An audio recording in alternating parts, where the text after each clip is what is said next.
C'est un traitement majeur du cancer à tel point qu'elle est utilisée chez un patient sur 2 pris en charge pour un cancer tout au long de son parcours de soins. Actuellement, dans le centre Oscar Lambret, nous prenons en charge dans le service plus de 3500 patients nouveaux par an. C'est un traitement qui consiste à utiliser des rayonnements qui sont ionisants, que l'on va focaliser de la façon la plus précise possible au niveau de la tumeur, ce qui permet donc de préserver de façon très importante les tissus sains, les organes à risque proches de la tumeur.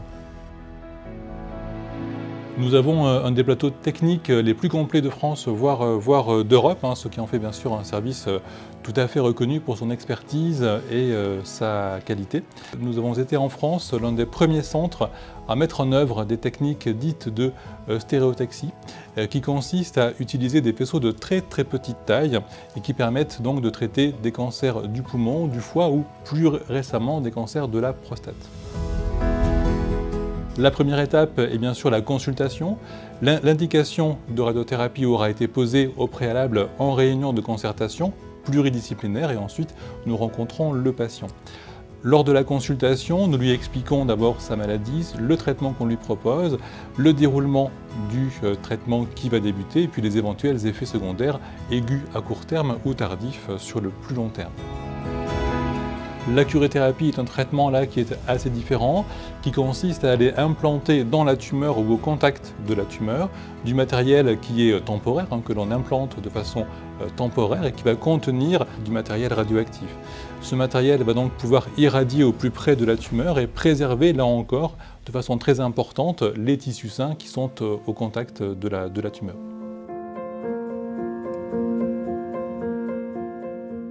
Une fois le consentement du patient obtenu, la première étape, c'est le scanner et ou l'IRM de centrage.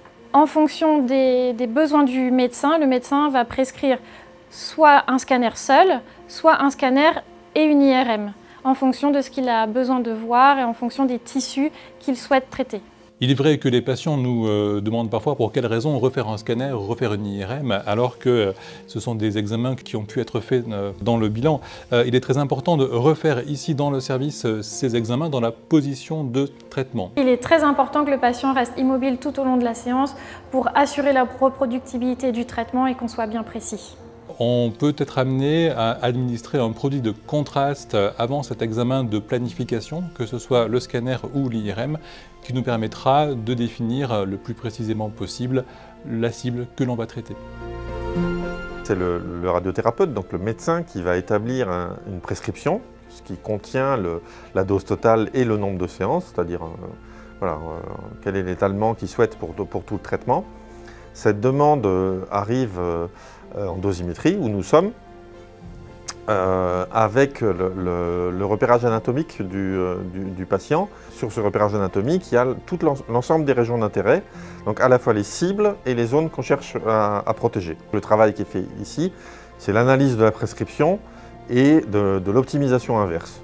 Donc on a pour ça des outils de calcul qui nous permettent de créer ce plan de traitement qui doit répondre à la prescription médicale. On va d'abord dessiner tous les organes à risque, donc les distinguer. Alors le scanner est parfois pas suffisant parce que le contraste sur une image de scanner n'est pas le meilleur qu'on puisse avoir, donc souvent on s'aidera aussi de l'IRM qu'on recalera dans l'espace du scanner et qui permettra de dessiner tous les organes. Le calcul et la réalisation de plans de traitement est fait par le dosimétriste ou le physicien médical et ensuite validé par un autre physicien médical le cas échéant et le radiothérapeute. Lorsque le traitement a été validé par le radiothérapeute oncologue et transmis sur la machine de traitement qui a été choisie par le médecin, c'est-à-dire soit la tomothérapie, soit l'Alcyon, soit le CyberKnife, les manipulateurs vérifient la concordance entre la dosimétrie et les paramètres techniques qui sont enregistrés dans le dossier patient. Ils vont chercher le matériel adéquat qui a été déterminé en phase de centrage, comme on l'a vu précédemment, et puis ensuite ils programment les rendez-vous du patient pour la suite du traitement.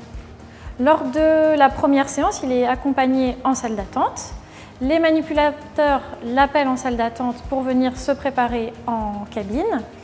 Donc, on demande tout d'abord au patient de décliner son identité, nom, prénom, date de naissance.